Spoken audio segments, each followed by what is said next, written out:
Senti, Berlusconi e Renzi si stanno riparlando, si telefonano, si mettono d'accordo. Che sta succedendo? Beh, diciamo che il nemico numero uno è Grillo, cioè i 5 Stelle sono considerati una minaccia. E allora, quando... Beh, però scusami, anche da te, perché certo, anche da me, giustamente fai notare certe robe assurde, tipo sta storia di dare i soldi a uno solo perché esiste, no? Il reddito di cittadinanza mi sembra una follia. O da altre cose, insomma, vogliono attaccare i patrimoni. Sì, diciamo che il Movimento 5 Stelle, essendo quello che rischia di prendere più voti in Italia, è considerato sia da Renzi sia da Berlusconi come il nemico da battere. Allora, pur di batterlo, si associano. Ho capito, però come mai gli italiani, sembra dai sondaggi, li votano così in massa? Perché non li hanno ancora approvati?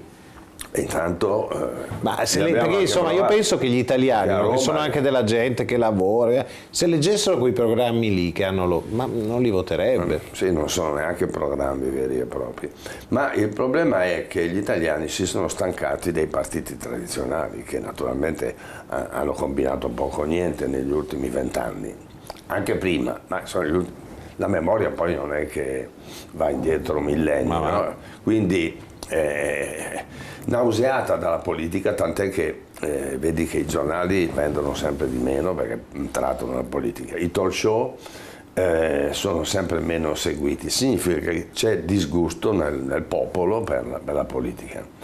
E anche quando si tratta di andare a votare non è che la gente corre entusiasticamente al seggio, anzi se ne frega, a meno che non ci sia un partito che è nuovo, no?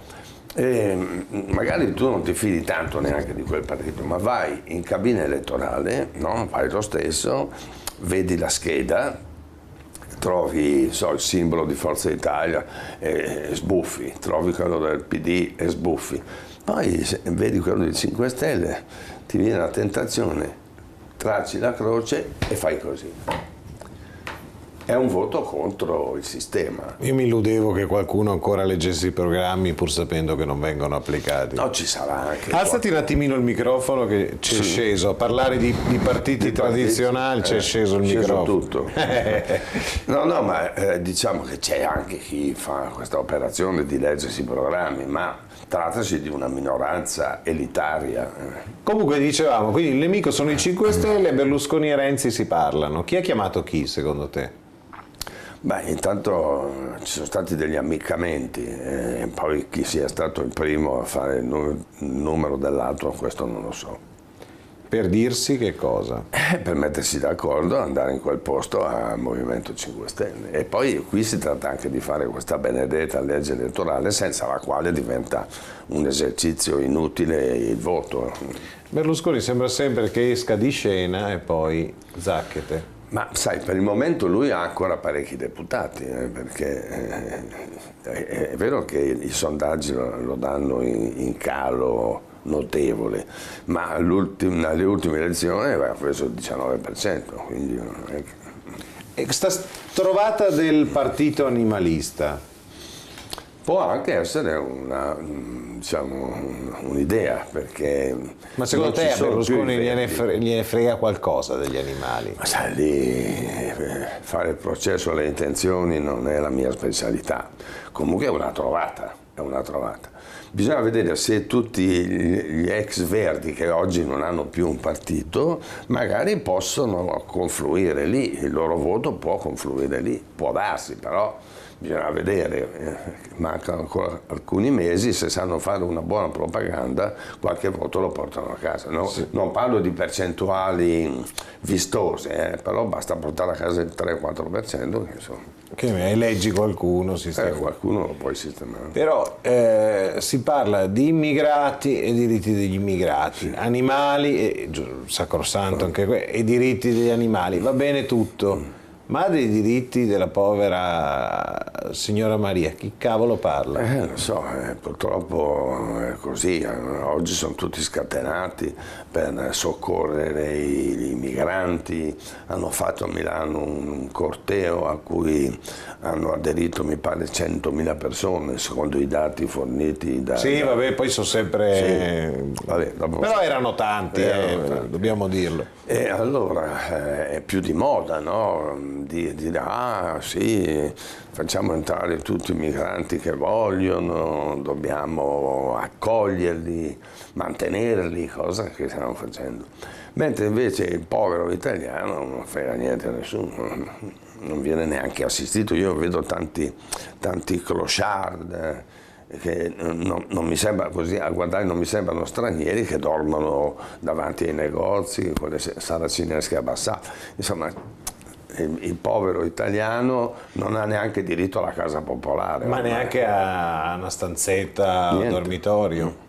Sono molto spesso questi rovinati, lo sai, dalle mogli, dai divorzi. Sì, il divorzio è micidiale. Al secondo divorzio tu vai a mangiare alla Caritas, quello è garantito. Perché anche tanti colleghi giornalisti hanno fatto questa fine qua. Ma chi vive di stipendio, per forza, non può spezzettare lo stipendio più di tanto, no? Perché si sminuzza. Hanno deciso, pare che sia la volta buona,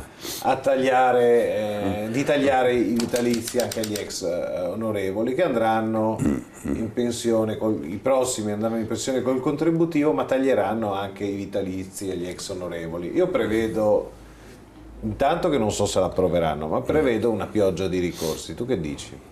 Ma sì, ma nessuno rinuncia volentieri dai soldi che fino a ieri si incassava per diritto, nessuno, ma neanche te, neanche io. No.